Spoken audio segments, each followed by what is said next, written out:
lahat ng bukol sa suso ay cancer na kaagad.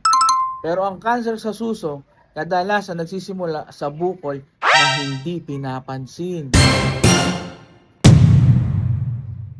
At alam mo kung anong bukol sa suso na delikado? Yung hindi sumasakit. Alam mo kung bakit? Kasi ang Pilipino, kapag hindi masakit, hindi kumukonsulta. Kapag hindi kumukonsulta, hindi nalalaman kung ano ba talaga. Cancer o hindi. Dok Kabagis, ano nga ba dapat ang mga dapat tinitingnan sa mga bukol sa suso? Unang-una, bukol. Kahit masakit o hindi, malaki o hindi, kailangan mapacheck up yan. Pangalawa, skin dimpling. Ito yung sinasabi nila na nagmumukhang orange yung suso ng pasyente.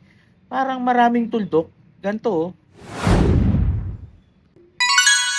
Pangatlo, nipple discharge, no? Kahit na hindi nagpapasuso yung pasyente, may lumalabas doon sa nipple niya. Ako, problema yan, lalo na kung bloody. Pang-apat, mga kabagis, nipple inversion. Kapag bumaliktad yung utong, na dati hindi naman.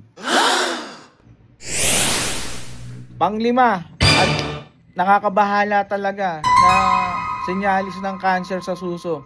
Kapag yung bukol, ulcerated, may sugat na at kumakatas. Mas malala pa kapag yung bukol na yun sa suso, may kasamang bukol din sa kilikili, may kulani. Kasi kadalasan, ang cancer sa suso kumakalat sa kulani sa kilikili. Tandaan, ang bukol sa suso, hindi kailangang sumasakit para maging cancer to. Pero alam mo kung anong delikado? Yung bukol na binabaliwala mo.